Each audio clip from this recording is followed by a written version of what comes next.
King Nebuchadnezzar made an image of gold 90 feet high and 9 feet wide, and set it up on the plain of Dura in the province of Babylon. He then summoned the satraps, prefects, governors, advisors, treasurers, judges, magistrates, and all the other provincial officials to come to the dedication of the image he had set up. So the satraps, prefects, governors, advisors, treasurers, judges, magistrates, and all the other provincial officials assembled for the dedication of the image that King Nebuchadnezzar had set up, and they stood before it. Then the herald loudly proclaimed, "This is what you are commanded to do, O peoples, nations, and men of every language. As soon as you hear the sound of the horn, flute, zither, lyre, harp, pipes, and all kinds of music, you must fall down and worship the image of gold that King Nebuchadnezzar has set up. Whoever does not fall down and worship will immediately be thrown into a blazing furnace."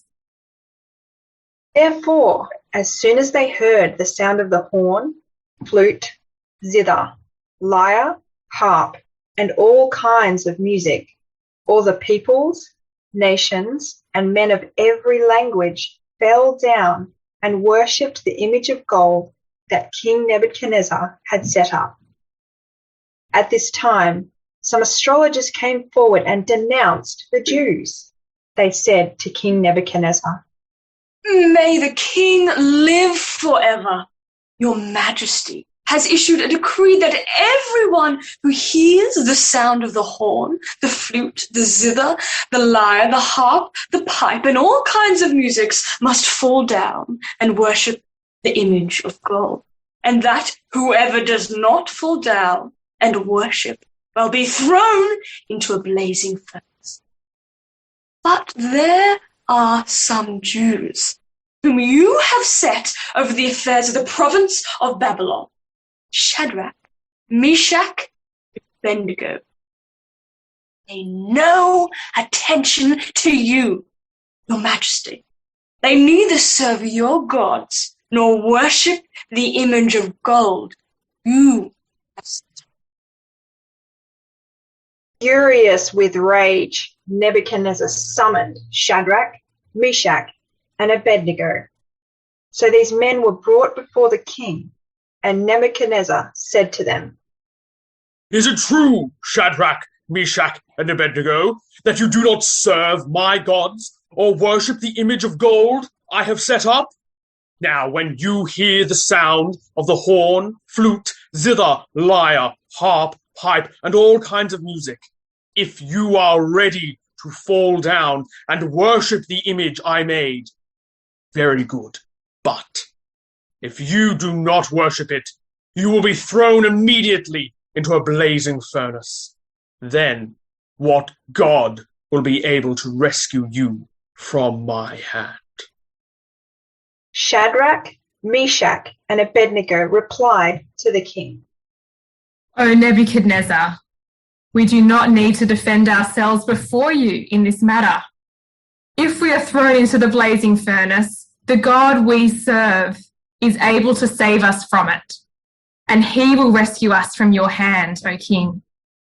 But even if he does not, we want you to know, O king, that we will not serve your gods or worship the image of gold you have set up." Then King Nebuchadnezzar was furious with Shadrach, Meshach, and Abednego, and his attitude toward them changed. He ordered the furnace heated 7 times hotter than usual, and commanded some of the strongest soldiers in his army to tie up Shadrach, Meshach, and Abednego, and throw them into the blazing furnace. So these men, wearing their robes, trousers, turbans, and other clothes, were bound and thrown into the blazing furnace. The king's command was so urgent and the furnace so hot that the flames of the fire killed the soldiers who took up Shadrach, Meshach, and Abednego, and these 3 men, firmly tied, fell into the blazing furnace. Then King Nebuchadnezzar leaped to his feet in amazement and asked his advisers, "Weren't there 3 men that we tied up and threw into the fire?" They replied. Certainly, Your Majesty. He said, "Look, I see 4 men walking around in the fire, unbound and unharmed, and the 4th looks like a son of the gods." Nebuchadnezzar then approached the opening of the blazing furnace and shouted, "Shadrach, Meshach, and Abednego, servants of the Most High God, come out! Come here!" So Shadrach, Meshach, and Abednego came out of the fire, and the satraps, prefects, governors, and royal advisers crowded around them. They saw that the fire had not harmed their bodies, nor was a hair of their heads singed. Their robes were not scorched, and there was no smell of fire on them. Then Nebuchadnezzar said, "Praise be to the God of Shadrach, Meshach, and Abednego, who has sent his angel and rescued his servants. They trusted in him and defiled this king's command, and were willing to give up their lives rather than serve or worship any god except their own God. Therefore, I decree that the people of any nation or language who say anything against the God of Shadrach, Meshach, and Abednego be cut into pieces, and their houses be turned into piles of rubble, for no other God can save in this way." Then the king promoted Shadrach, Meshach, and Abednego in the province of Babylon. In 1 Timothy, the Apostle Paul urged his readers to pray for kings and for all those in authority, that we might live peaceful and quiet lives in godliness and holiness. What a wonderful ideal to petition God for.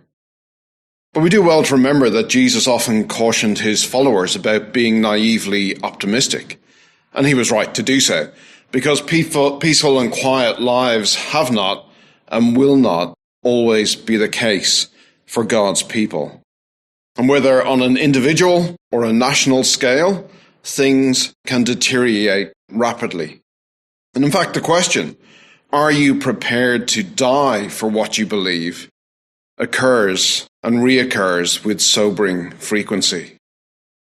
In the mid-160s BC, residents of Judea faced the onslaught of Antiochus IV, the Seleucid king who was determined to stamp out Judaism. Overnight, reading Torah, circumcising your children, observing the Sabbath became capital offences. The Jerusalem temple was repurposed as a shrine to Zeus. And among many who suffered in those days, Eleazar, an old man in his 90s, was commanded to eat pig flesh or die. And some of those in charge knew Eleazar, and so they urged him privately to bring his own meat, that he could swap it in the moment. At least that way he could pretend to be eating the sacrificed pig in line with the king's command. Although it would appear to onlookers that he had renounced his faith. Thomas Bilney, or Little Bilney as he was known because he was so small, was converted while reading the Greek text of 1 Timothy. And in 1531, he was arrested while preaching the gospel in the fields around Norwich. He was imprisoned, tried, and condemned to be executed, burnt at the stake. And in his cell the night before his planned execution, Little Bilney received a final meal. And after he'd finished eating, he got up from the table and he held his finger in the flame of the lamp, only to recoil and shrink back from it. And his friends who were there heard him exclaim, "Can you not bear the burning of one member? How then tomorrow will you bear the burning of your entire body. Galina Vilchinskaya was a 23-year-old Sunday school teacher. Not usually a problem, but in Soviet Russia, her unwillingness to remain quiet when it came to the topic of Jesus meant prison. And yet even in prison, hunger and beatings couldn't make Galina be quiet. She led many fellow inmates to faith. And so the authorities, unable to keep her quiet, just simply transferred her to another prison. And after that, to another, till one last prospect remained for continued defiance: the Gulag and the Siberian tundra. Are you prepared to die for what you believe? Well, that's the sobering question that the narrator of Daniel 3 brings before us as he takes us back to the experience of the Judean exile. And the story begins on the plain of Dura in the province of Babylon. And there King Nebuchadnezzar placed the golden image he had commissioned. Now, of course, being a king over a sprawling empire, the statue had to match the persona. An ornamental figure in the middle of a roundabout, a towering image 27 meters high, glistening in the early morning sun, that would display power and prestige and might, a suitable level of bling. It also displayed that the interpretation that Daniel had given the king back in chapter 2 had borne no fruit whatsoever, because instead of producing humility before the God who stands over even the greatest human empires, instead of meekness in light of the fact that God will one day bring those empires to an end, Daniel's declaration to Nebuchadnezzar, "You are the head of gold. God has given you dominion and power and might and glory," seems to have inspired other ideas. In fact, in a seeming effort to consolidate his kingdom that the dream had threatened, Nebuchadnezzar summoned the entire empire's leadership to the unveiling of his giant golden monument. Calling all verse 2 satraps, prefects, governors, advisors, treasurers, judges, magistrates, and all the other provincial officials to come to the dedication of the image he had set up. And then the narrator, rather than simply saying they all came, repeats the entire list in verse 3, verbatim, in the same order, a subtle way of informing us that Nebuchadnezzar commanded exact obedience. And so the satraps, prefects, governors, advisors, treasurers, judges, magistrates, and all the other provincial officials assembled for the dedication of the image that King Nebuchadnezzar had set up, and they stood before it. The scene is set. But what are they all here for?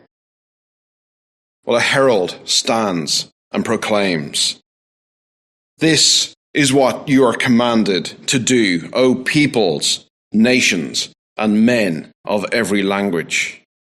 Again, note the expansive reach of Nebuchadnezzar's rule.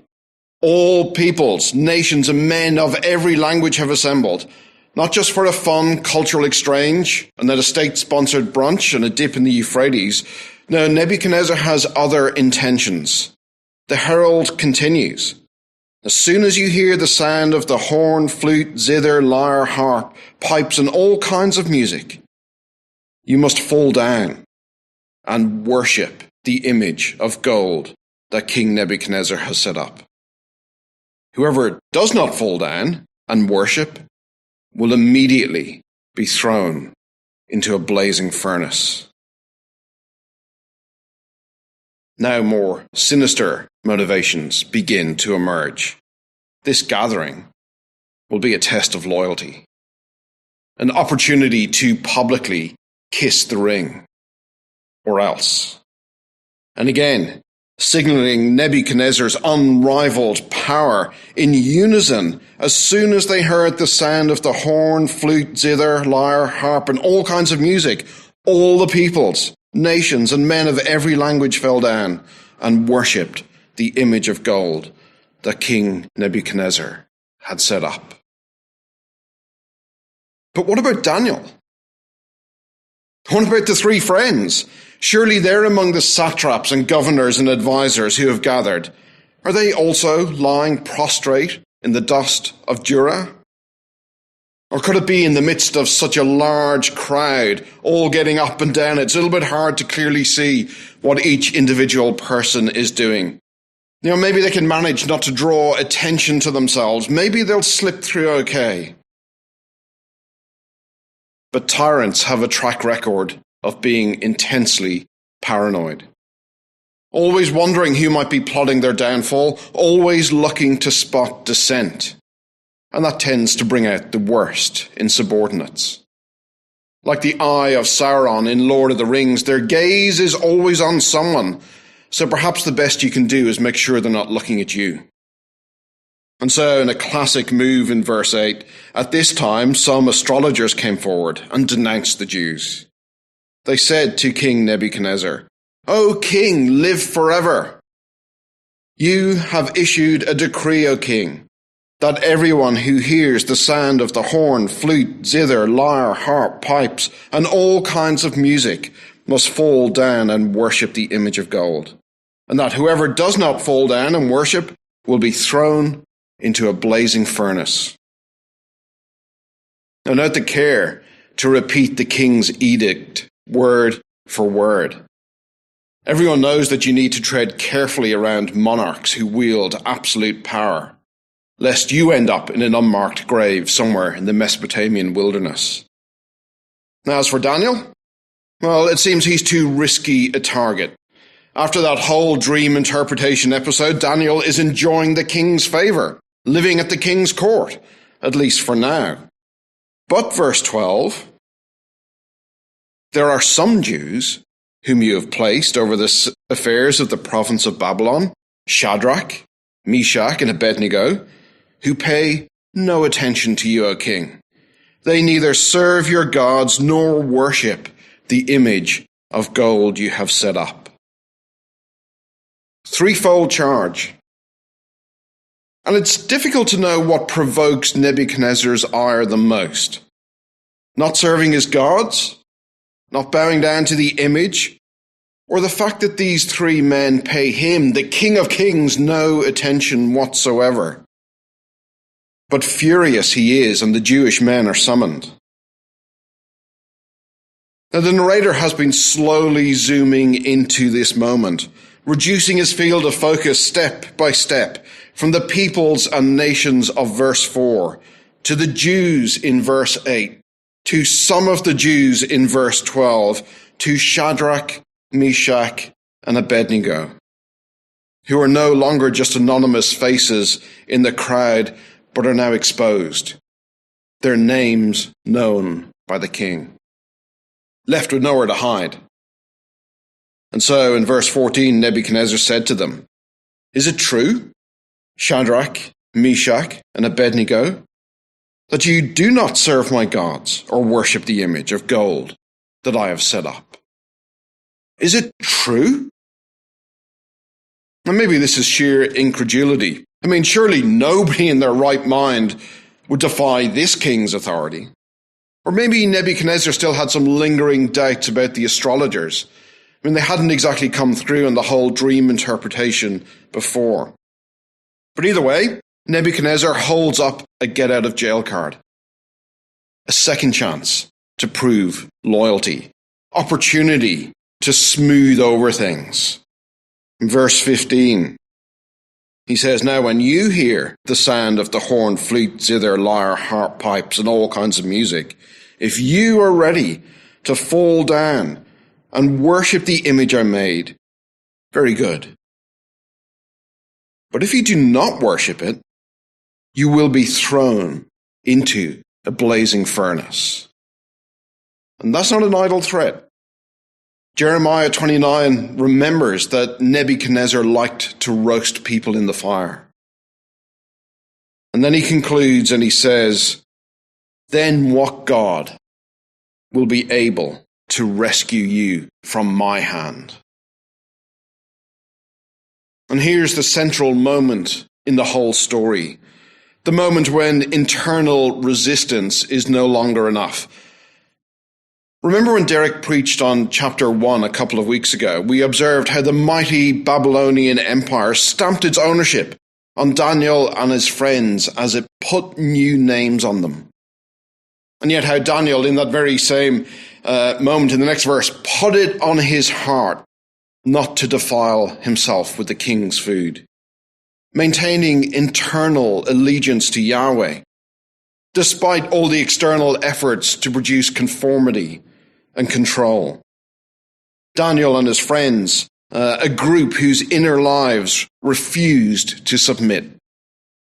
And these are essential survival tactics for anyone who has to endure a totalitarian regime. To preserve cultural memory by recalling one's God, one's festivals and music and food. To participate in secret underground gatherings, communities which acknowledge a different set of values. And flying under the radar has worked thus far. The youths of chapter 1 are now men in their own right. But the crunch comes at the point of exposure. The moment Shadrach, Meshach and Abednego now face when the private has been made public. And the king's ultimatum is as clear as it is ominous. Defy and die. This is the moment. This is the moment where you must choose whether to stake everything on your theology. Are you prepared to die for what you believe? Shadrach, Meshach, and Abednego replied to the king, "O Nebuchadnezzar, we do not need to defend ourselves before you in this matter." The translation of the next verse, verse 17, is difficult, and most English versions are reticent to follow the Aramaic here. The original could mean, if our God exists, or it could mean, if our God is able to save. I think the second option is probably the better one, and I think is captured well by the NRSV, which reads, "If our God, whom we serve, is able to deliver us from the blazing furnace and out of your hand, O king, let him deliver us." Ambivalent, I think, not so much about God's ability or power, but about whether he will decide to use it in this particular situation. And verse 18 follows that train of thought, where the three friends say, "But even if he does not rescue us, we want you to know, O king, that we will not serve your gods or worship the image of gold that you have set up." What God will do is unclear. He might deliver from the fire. He might not deliver from the fire. What is clear is what God has commanded. Exodus 20, "You shall have no other gods before me. You shall not make yourself an image. You shall not bow down to them or worship them." And so comes a public declaration of loyalty, not to Nebuchadnezzar, not to his gods, not to the image that he set up, but to God alone, whether that meant life or death. And so in this very same moment that the three friends are exposed, Nebuchadnezzar is also unmasked. For all his power and pomp and prestige, for all this fear-inspired loyalty he commands, for all the majesty of his empire, Nebuchadnezzar can do nothing. Nothing about three Judean upstarts who value fidelity to God more than their own lives. And in this way, the narrator just pulls back the curtain a little bit to unveil the hollow pretensions of human rule, giving us a cheeky hint, perhaps, that the emperor might not be wearing any clothes. And yet this turns out to be dark comedy. Mockery is quickly tempered with cold reality. Tyrants in the modern world, as much as the ancient world, so often lend themselves to being described with juvenile adjectives. I mean, you can almost laugh at their tantrums and their rants and the things that they say. But when childish tantrum has access to executive power, that is a different thing entirely. And for all his cartoon-like qualities, Nebuchadnezzar is brutal. His response is predictable and immediate. Verse 19 literally reads, the image of his face changed, and enraged, quite possibly at the prospect that a god might come and save from his hands. Despite his prior assurance in verse 15 that such a thing was impossible, Nebuchadnezzar orders the fiery furnace to be heated 7 times hotter. He orders the strongest soldiers in his army to tie the knots, as if these measures could somehow prevent a divine rescue. And so these men, wearing their robes, trousers, turbans, and other clothes, were bound and thrown into the blazing furnace. And the king's command was so urgent, and the furnace was so hot that the flames of the fire killed the soldiers who took up Shadrach, Meshach, and Abednego. And these 3 men, firmly tied, fell into the blazing furnace.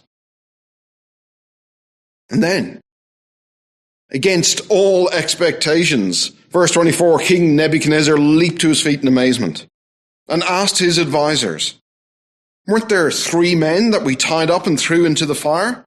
And they replied, certainly, O king. And nobody else is disagreeing at this point. And he said, look, I see 4 men walking around in the fire, unbound and unharmed. And the 4th looks like a son of the gods. Nebuchadnezzar seems to be the only one who can see this son of the gods. And who is it? Well, that's what Nebuchadnezzar wants to know, isn't it? But apocalyptic literature is so often content to pull back the curtain just enough so that you can see and know that God and his agents are active in the world without ending all the mystery.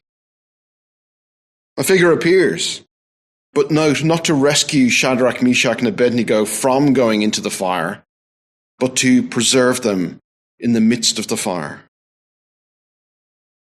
And so the story moves to its resolution. In verse 26, Nebuchadnezzar approached the opening of the blazing furnace and shouted, Shadrach, Meshach, and Abednego, servants of the Most High God, come out, come here. And now the satraps, the prefects, and the royal advisors, summoned from across the empire to witness Nebuchadnezzar's majesty and splendor, gather around the 3 unharmed men who stand as a witness to God's majesty and splendor. And they saw that the fire had not harmed their bodies, nor was a hair of their heads singed, and their robes were not scorched. There was no smell of fire on them. And then with delightful irony, the narrator has Nebuchadnezzar deduce the key message of the story. He said, praise be to the God of Shadrach, Meshach, and Abednego, who has sent his angel and rescued his servants. They trusted him and defied the king's command and were willing to give up their lives rather than serve or worship any god except their own God. And notice how theologically nuanced Nebuchadnezzar is. God's rescue on the one hand, and the men's willingness to give up their lives rather than serve or worship any god except their own God, are simply stated side by side. God did not save them because of what they had done, simply because he had chosen to. But save he did. And so the people of every nation and language, commanded to bow to the statue in verse 4, who fell down and worshipped the image in verse 7, are now in verse 29 warned not to say anything bad about the God of Shadrach, Meshach, and Abednego on pain of death, because no other God can save in this way. And then the story concludes by noting the promotion of Shadrach, Meshach, and Abednego, the last time these friends are mentioned in the book. Now, it's easy to see, isn't it, that Daniel 3 is the product of a master storyteller. Tale is entertaining, it's darkly comic, it's poignant.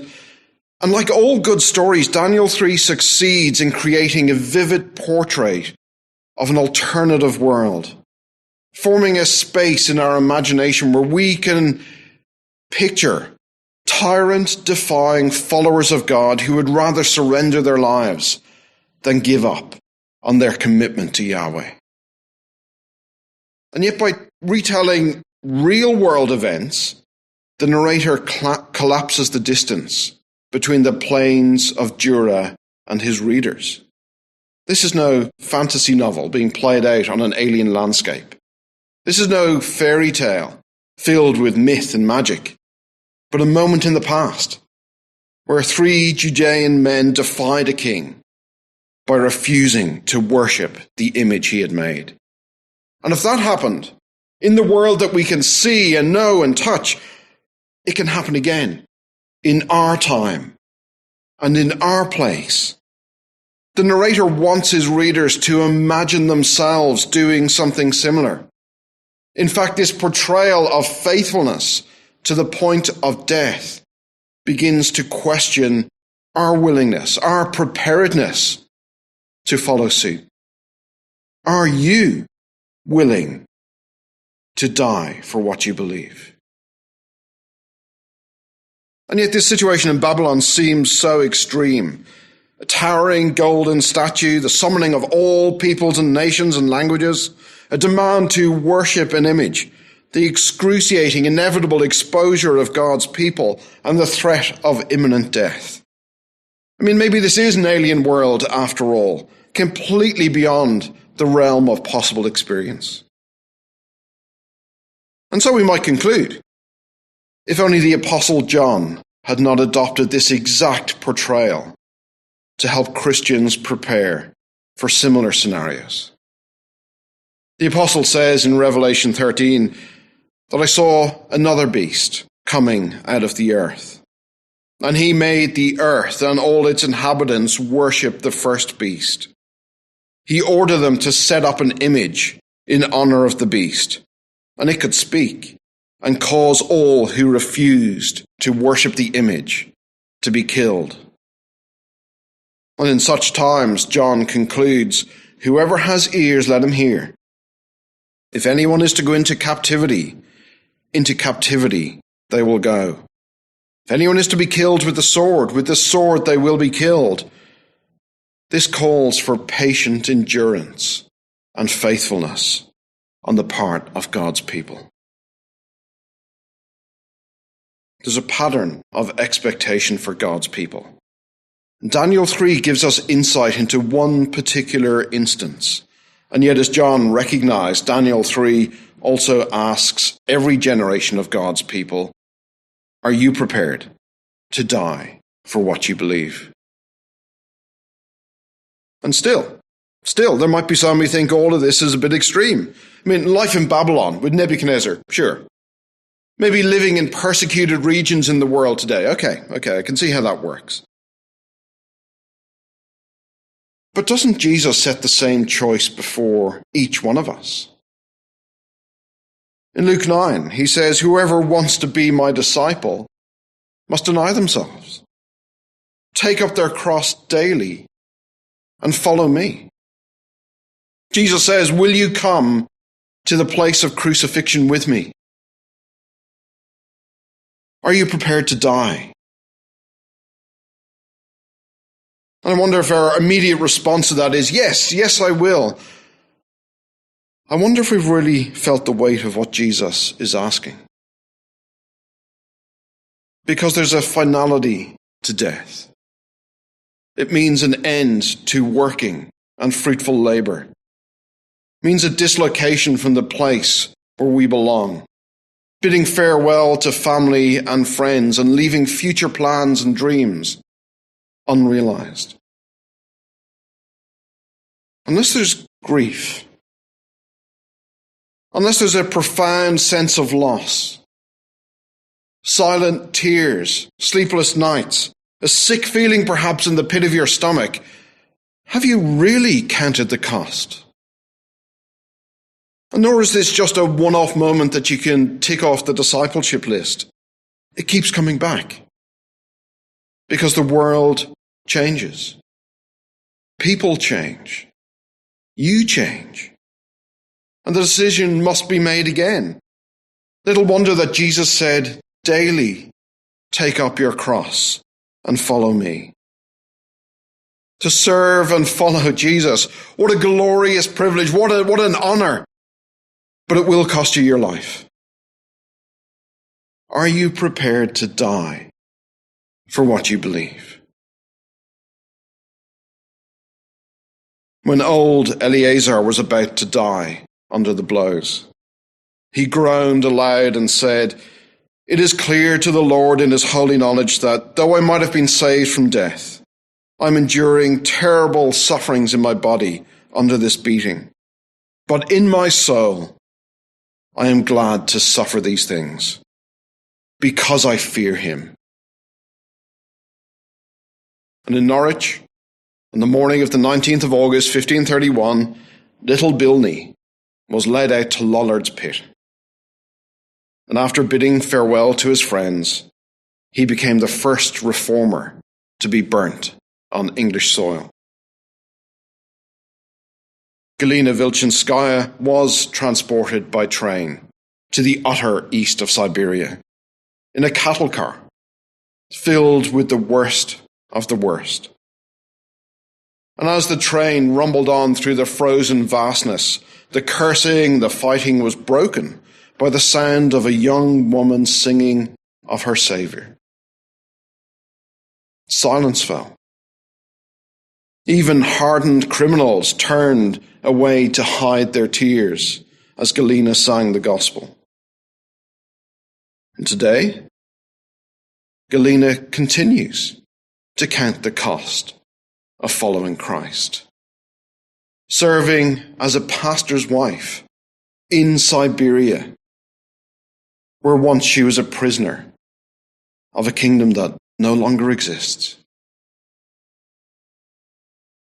Let's pray together.